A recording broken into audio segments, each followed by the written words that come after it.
아직까지 종합병원에 기율이 있다고 하더라고요. 그 보호자가 동반이 안 돼요. 병상에 들어가기 전에 그 뇌과 선생님 주치를 만나거든. 되게 자신만만하셨어. 이거 지금 보아하니까 길어야 4일이다. 4일 뒤에는 정상적으로 열도 다 떨어지게끔 만들어 드릴 수 있겠다라고 나한테 말씀을 하셨어요. 그래서 이제 나는 거기 병실에 눕혀진 다음에 이게 진짜 얼마나 아프냐면은 이게 정신을 못 차릴 것 같아. 차라리 기절을 해버렸으면 좋겠고 정신을 놔버렸으면 좋겠고 비닐봉지를 냅두고 토를 하면서 이게 버텼어. 근데 어차피 토를 해도 먹은 게 없으니까 물만 나와요. 가래만 나오고. 와, 이제 잠을 자야 되는데 많이 잔 것 같아가지고 시계를 보니까 5분 지나가 있어. 또 이게 누워가지고 좀 잠을 잤는데 5분 지나가 있어. 진짜 이게 내가 그런 생각이 들었어. 지옥이 있다면 이런 느낌일까? 이런 생각이 들더라고요. 머리카락을 쓸어 넘기는데 머리 사이사이에 모근이라는 게 있잖아요. 온 몸이 너무 아프고 예민해지다 보니까 머리카락을 쓸어 넘길 때 나의 모근이 몇 개가 있는지 느껴질 정도로 모근이 그게 당겨지는 게 다 느껴져. 너무 아파. 이게 어떤 거냐면은 사람이 너무 아프다 보니까 도파민을 거기다 다 쓰는 거야. 내가 아프지 말라고 머리 두통 이런 거에 다 쓰다 보니까 다른 데는 도파민이 안 나와요. 그거 아세요? 원래 마약 중독자들이 마약을 하면은 도파민을 그때 엄청 많이 쓰잖아요. 그런 느낌이 다 사라지고 나면은 도파민을 그때 너무 많이 써가지고 안 나온대요. 우리가 원래 걸어 다닐 때도 발바닥이 아프다는 느낌이 없잖아요. 왜 발바닥이 아프다는 느낌이 없냐면은 발바닥이 고통을 수반할 때 거기에 도파민이 나온대요. 그래가지고 우리가 하나도 아프지 않다라는 생각으로 이렇게 돌아다닐 수가 있는 거야. 나는 이제 더 이상 나올 도파민이 없는 거야. 도파민 마이너스 대출해버렸어요. 넘길 때마다 모근이 너무 아파요. 링거를 막기 위해서 이걸 이렇게 세대 때리잖아요. 뼈가 으스러지는 것 같아요. 지금 생각해도 너무너무 끔찍한 날이었어. 그래서 그날 저녁에 한숨도 못 자고 토를 하고 싶은데 손가락을 이렇게 내밀어가지고 비닐봉지를 가지고 올 수 있는 힘이 없는 거예요. 그런 힘조차 이제 사라져 버렸어. 아, 너무 아파가지고 혼잣말을 하거든. 나는 나아질 거고 이거 다 나아지려고 아프는 거야. 지금 생각해도 눈물 날 것 같아. 아니 이게 사람이 너무 아프다 보니까 이게 나아지려고 아픈 거야. 라고 계속 얘기하거든요. 그리고 막 너무 아파. 그리고 이게 막 너무 아파다 보니까 이제 나는 뭐 예수님을 믿는 것도 아니고 불교를 믿는 것도 아니라 가지고 막 이제 막 속으로 막 아 진짜 나 아빠 너무 아프거든. 아빠 나 좀 살려주라. 막 이제 이랬어. 진짜. 아 나 이제 진짜 죽을 것 같으니까 나 진짜 이거 아빠 보러 가는 거 아닌가? 아니 내가 근데 이거 일화를 좀 얘기해줘. 그 얘기를 내가 엄마한테 다 태어나고 얘기했거든? 엄마 내가 그때 너무 아파가지고 내가 나 그렇게까지 얘기했다 이제 이러니까 엄마가 아유 그 대답도 안 해주는데 뭐하러 얘기해 이제 막 이러더라고. 엄마 티야. 새벽에 주사를 놔주기 위해서 와요. 진짜 크더라고. 바늘 자체가 진짜 컸어. 이거는 바늘만 넣어놓고 CT실 안에서 조영제를 여기 바늘에다가 도킹을 시켜서 링거를 맞으면서 CT 촬영을 하게 되는 거예요. 바로도 못 봤는데 한두 시간 정도 있어야 되는데 부르면 내려와야 돼. 이제 1시간 정도 지나니까 간호 선생님이 휠체어 끌고 왔어. CT실 안으로 가가지고 그 CT 관 거기 아시죠? 엄청난 그 우주선 같이 생긴 거? 조영제를 맞기 전에 주의사항을 얘기해줘요. 이게 들어가는 순간 따뜻해지는 그런 느낌이 들 테니까 놀라지 마시라고 하더라고. 그리고 우주선 안에서 안내음이 나올 테니까 그냥 그대로 하래. 숨을 쉬지 말라고 했을 때는 숨을 쉬지 말래. 알겠다고 했지. 거기에 누웠어. 조영제 들어갑니다 하고 딱 했는데 이게 조영제가요. 여러분 그 느낌이 진짜 이상해. 바늘이 굵다고 했잖아. 순식간에 엄청 많은 양을 화르르르 넣어. 그럼 이 조영제가 뜨끈한 게 여기 안에 들어가서 이렇게 들어가서 이게 다 느껴져. 슉 해가지고 아래로 내려와가지고 내 생식기를 팡 치고 딱 올라와. 그게 너무 신비로운 느낌이던데. 팡 치고. 근데 그 선생님이 그랬어. 생식기 부분 좀 탁 치고 올라올 거라고 나한테 얘기해주는데 진짜 그대로야. 악수한 거라고? 아하. 올라오고 난 다음에 입 안에서 조영제 냄새가 딱 나. 그래서 병실에 다시 누워있었어. 근데 이게 나아질 기미가 없어. 전혀 없어. 한 11시 반쯤 되니까 주치 선생님이 병실에 이제 왔어요. 아니 왜 이렇게 됐어? 이러는 거야. 나한테 왜 이렇게 됐냐. 왜 이렇게 돼? 우리 병원도 할 수 있는 거 다 할 수 있어요. 근데 지금 환자분은 상태가 너무 심각하대. 원래 CT를 찍고 나면은 그 CT에 대한 결과물은 한 2시간 이후면은 받을 수가 있대요. CT 결과를 보니까 너무 상태가 안 좋다라는 거야. 좋은 구석이 없다. 그래서 내가 그때 그러거든. 너무 아파요. 이렇게 얘기를 했어. 근데 그때 그 선생님이 그렇게 얘기하더라고. 다 당연히 아프죠. 이거 사람이 견딜 수 있는 정도가 이제 넘어선 겁니다. 상급병원으로 가야 됩니다. 어디 병원으로 가야 되실 거냐 이렇게 나한테 물어보더라고. 나랑 조금 연관이 있었고 나랑 조금 더 인연이 있었던 경희대 병원으로 생각을 했지. 경희대 병원이 이제 어떤 병원이냐면 나의 사랑니를 너무나 깔끔하게 4개를 발치해 주신 병원이기도 하고, 경희대 치과 진짜 기깔나요. 여러분 아세요? 진짜 사랑니 뽑을 거면은 경희대 치대가 아세요.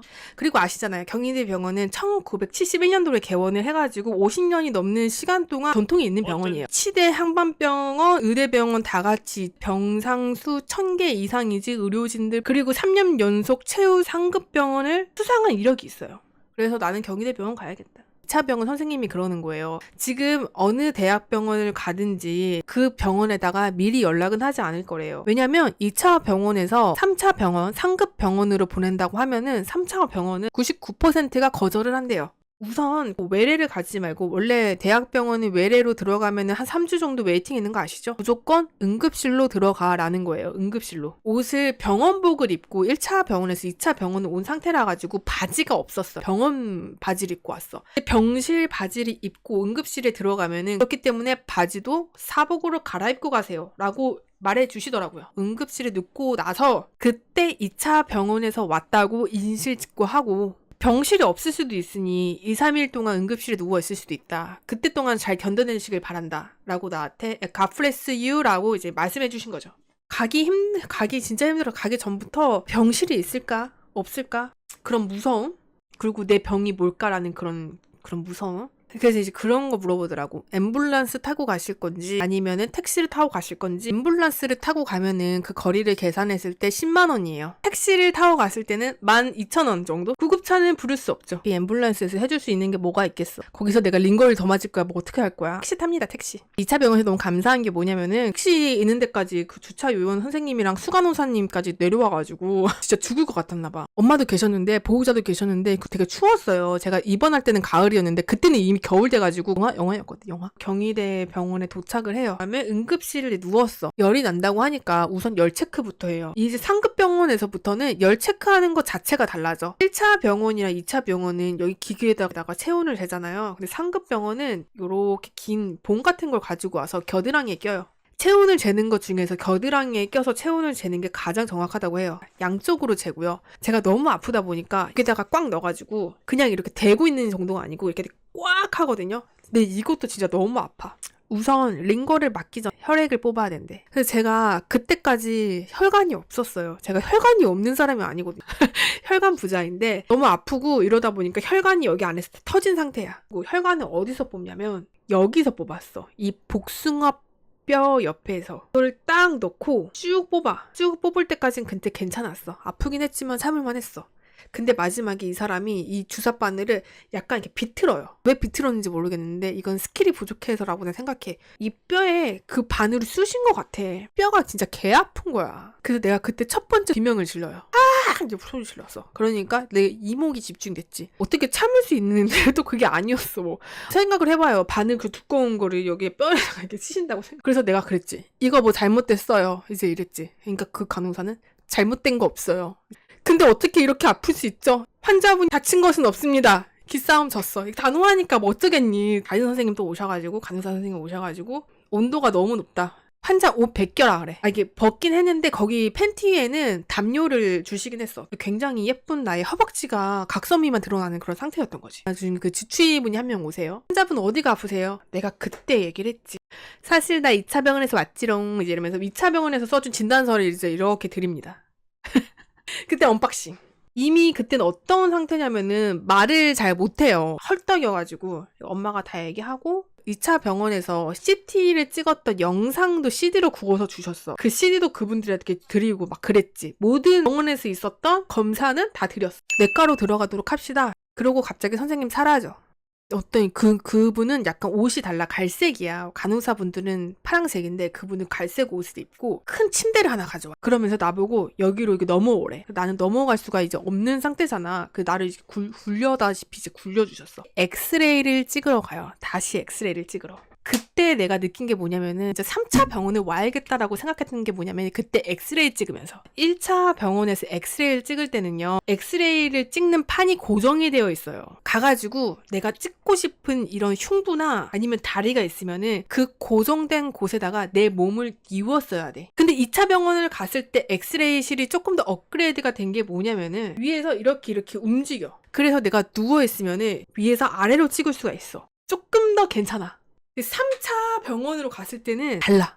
엄청나게 크고 사면을 다 움직일 수가 있어. 내가 앉아있으면은 그게 뒤로 와가지고 내 등을 찍고 이게 앞으로 가지고 와가지고 내 흉부를 찍어. 그렇게 누워있으면서 5시간 정도를 지내고 난 상태에서 다행히도 병동이 있었어. 가기 전에 그런 말을 해요. 병상 5인실 하실 거니까요? 4인실을 할 건가요? 이렇게 물어봐. 병실 숙박비가 얼마나 되냐면 내과의 숙박비 5인실은요 10만 원이에요. 4인실은요 12만 원. 3인실은 14만 원. 2인실은 18만 5천 원. 그다음에 특실은 186만 원. 대신은 안 돼요. 5인실을 선택을 합니다. 진짜 내가 여기서 감사했던 게 뭐냐면은 이게 다 보험이 되잖아. 건보료.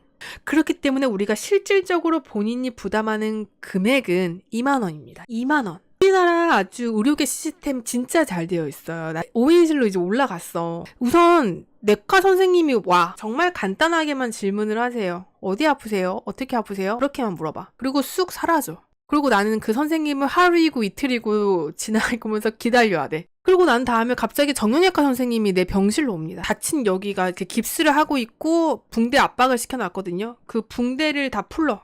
그 정형외과 선생님이 어디가 어떻게 아프시죠? 감염인지 뭐 어떤 건지 막 그렇게 갑자기 보고 가. 약간 하루 좀 지나고 난 다음에 이번에는 외과에서 와요.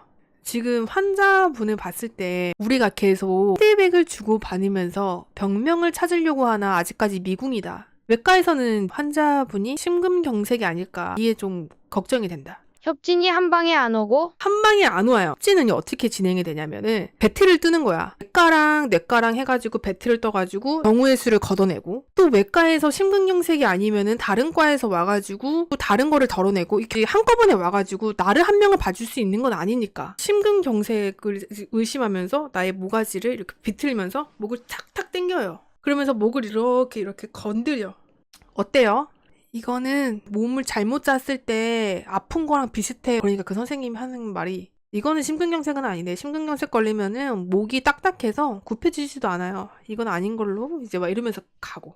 그리고 이게 반낮 없이 모든 검사를 진행을 하는데 거기서도 조영제를 검사를 해야 된대. 내가 분명히 하고 왔는데 또다시 검사를 해야 된대. 내가 원래 여기다가 조영제를 넣으려고 피를 여기다가 했잖아요. 지금 보아하니까 여기 혈관을 찾을 수가 없어. 그래서 제가 여기다가 혈관을 꽂아요. 조영제 해야 되는데 여기다가 식염수를 넣을 거예요. 피가 잘 통하는지 봐야 됩니다. 그래서 내가 그랬지. 지금 제 혈관이 많이 찢어진 상태여가지고 조영제가 밖으로 새면 어떻게 돼요? 그러면 정말 큰일이 난대. 끔찍한 일이 일어날 거래. 그래서 우리는 그거를 보기 위해서 여기다가 미리 식염수로 넣는 거래. 혈관이 잘 도는지 보기 위해서. 나는 지금 겁이 있는 대로 식염수가 들어가는 게 진짜 이상한 게 뭐냐면은 쑥 들어가는 게 아니라 물이 단전됐다가 갑자기 물 추면은 콱콱콱콱 이렇게 나오잖아요. 근데 그것처럼 식염수가 이렇게 들어가는 거야. 너무 아픈 거예요. 소리를 또 질렀어요. 이게 내 마지막 소리였어. 선생님 아파요. 그래서 선생님 아파요. 이제 막 이랬어. 그러니까 거기 간호사 선생님하고 그 방사선 선생님하고 갑자기 멈춰 막 이래. 환자분 아파요? 지금 아픈 게 정확해요? 그 내가 말했지. 식염수가 혈액 안으로 들어가고 있는 것 같아요. 막 이제 이랬지. 진짜 너무 아팠어. 그러니까 선생님이 이제 이걸 봐. 이걸 보더니 환자분 지금 제대로 들어가고 있는 게 맞습니다. 환자분 저기 통 안에 들어가서 이렇게 소리 지르면 안 돼요. 정말 큰일 나요. 이거 참아야 돼요. 말하는 거야. 그래서 내가 생각하기에는 원래 혈관을 여기다가 잡아서 넣을 때는 조영제가 잘 들어갔어. 근데 이게 여기 있는 혈관을 잡아서 이렇게 돌리다 보니까 그래서 나는 더 아팠다라고 생각을 해. 혹은 식염수를 넣어가지고 콸콸콸 넣었을 수도 있고. 참으실 수 있겠어요? 근데 봐봐. 나 여기서 안 하면은 병명이 안 나오잖아. 어떻게 해야지 내가 무슨 병인 줄 알아야 되잖아. 근데 내가 못 버티면은 어떻게 되겠냐고. 이거 하나 못 버티면은 그래 가장 걱정하는 혈관이 파열이 된 건 아니니까 내가 여기서 이 악물고 소리만 안 지르면은 모든 게 다 괜찮아질 거야. 참겠습니다. 이랬지. 참겠습니다. 세게 키운다고 의사 선생님 단호하게 말하셨어. 이거 내가 지켜야 되는 거기 때문에 거기 다시 한번 물어보더라고. 진짜 참을 수 있어요? 라고 물어봐. 그래 내가 거기서 다시 한번 얘기해. 저 참을 수 있어요. 그때는 뭐 말도 제대로 못하지만 저 참을 수 있어요. 막 이랬겠지. 슝 이제 들어가는 다음에 조영재가 또 쑥 들어가. 근데 확실히 그 식염수보다는 참을만해. 그리고 난 다음에 몸이 뜨뜻해. 그리고 다시 생식기를 팡 치고 딱 올라와. 입에서 갑자기 또 조영재 냄새가 확 나. 3분 정도 걸렸어. 이를 악물고 참았습니다. 다시 이렇게 또 부활했어. 통 안에서 딱 나와. 환자분 막 이래. 환자분 눈 뜨세요. 막 이래. 눈 떴어. 저 올라갈 겁니다. 얼마나 시간이 흘렸을까? 한 5일 정도가 흘렀어. 병명은 나오지 않았고 열은 떨어지지 않았어. 몸은 일으키기가 쉽지가 않았고 숨은 잘 쉬어지지가 않았죠. 왜냐면은 열이 너무 많이 올라가다 보니까 사람이 숨이 가빠지잖아.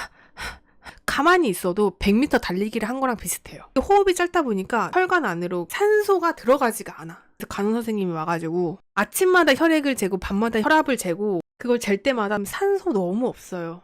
의식적으로 숨을 쉬어야 됩니다. 의식적으로. 밥은 당연히 못 먹고 진짜 다 죽어갔어. 첫날부터 몸이 붓기 시작을 하는데 다리가 아픈 상태임에도 걷지는 못해도 사람이 서 있을 수는 있잖아요. 근데 이게 다리가 부으면은 혈관이 접히지가 않아서 사람이 서 있지도 못해. 그러니까 세수는 5일 정도도 못했어요. 5일 정도. 어느 날 내가 화장실을 가서 이제 소변을 보는데 아 진짜 나 끝났구나라고 생각을 한 게 뭐냐면은 코피도 나고 잇몸에서 피도 진짜 많이 나고 근데 시야에서 피가 후루룩 나는 거. 뭐가 더러워. 이게 지금 내 인생인데. 막 문을 두들겼어.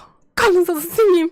간호사 선생님. 간호사 선생님이 오셔가지고 내 혈뇨를 보더니 사진 촬영을 해갑니다. 앞으로 혈관 볼 때마다 저를 부르세요 라고 하더라고. 그건 진짜 이때 야 나 이거 진짜 큰 병이구나. 뭐야 어느 병인지도 모르겠고 병명이라도 알게 되면은 그 병을 향해서 약을 쓰고 투약을 하고 링거를 맞으면서 그 목표치를 향해서 치료 과정이 있을 텐데 이게 어느 병인지도 모르고 몸은 더 안 좋아지기 시작을 했고 이 치료가 나에게 먹히고 있는지도 모르는데 나는 도대체 어느 길을 가고 있는 건지 이런 상태. 그랬습니다. 한 일주일이 지나고 한 10일 정도가 흘렀어. 얼마나 아팠겠어. 그게 가장 힘들더라고. 새벽 2시간 자고 일어났을 때 아직도 새벽 2시야. 아직도 새벽 4시야. 이게 왜 무섭냐면은 사람이 아프면 밤에가 가장 아프잖아. 낮이 되면 견디기라도 하겠어. 견디기라도 하겠어. 근데 밤이면은 견딜 수가 없어. 2시간 흘렸는데 견딜 수가 없어. 근데 링거를 보면은 링거만 5개를 맞고 있어. 진통제 포함해서. 내가 아프다고 해서 의료진이 해줄 수 있는 모든 조치는 다 들어가 있기 때문에 나는 그냥 견디는 수밖에 없는 그런 상태예요. 진짜 괴롭죠. 미드라도 봤으면 좋았겠다고? 미드를 볼 수 없는 게 뭐냐면 핸드폰을 볼 수 있는 시간이 하루에 10분 정도밖에 되지 않았어. 하루에 10분. 글자를 읽잖아요. 머리가 빙빙 돌다 보니까 글자를 읽게 되면은 머리가 더 아픈 거예요. 그래서 나는 핸드폰을 쳐다도 보지 않았어. 볼 수 있는 10분 동안 뭘 봤냐면은 그 여러분들 댓글을 봤어요. 10분 볼 수 있는 시간 동안. 그게 얼마나 힘이 되는지 아무리 마음이 굳세도 이게 굉장히 연약해지거든?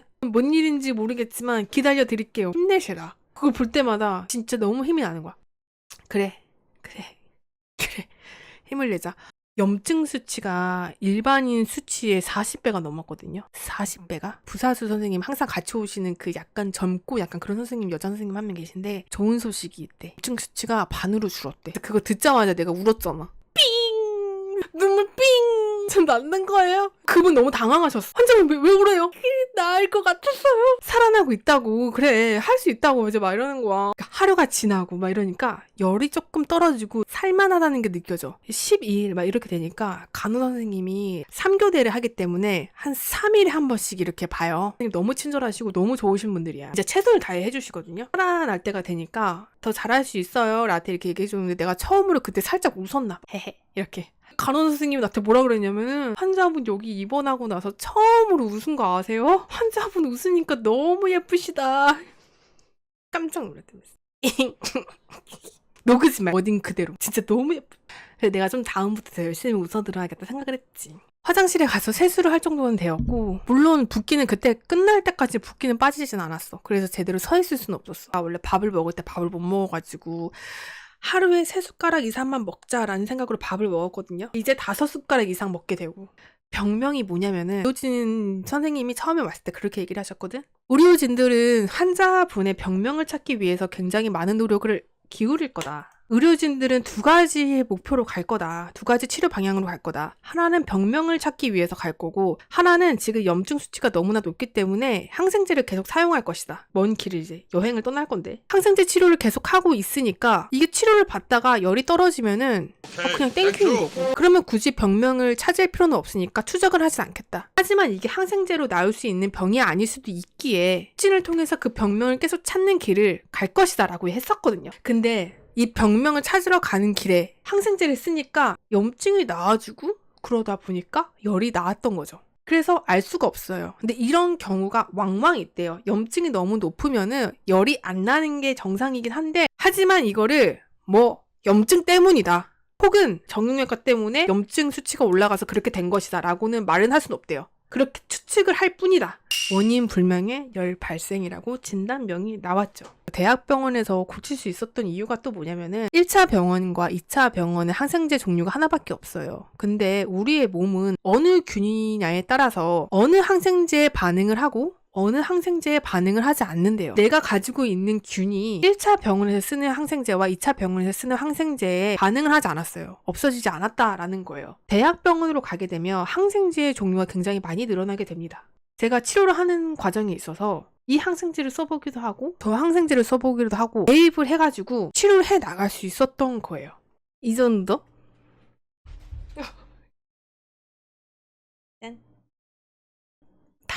그나마 다행인 거는 수술하기 전 수술 자국 없을 때나 있을 때나 여전히 만지고 싶은 허벅지다 라는 거는 변함이 없는 것 같습니다. 이렇게 막 주물주물하고 싶은 그런 허벅지 아직까지도 큰일 났어.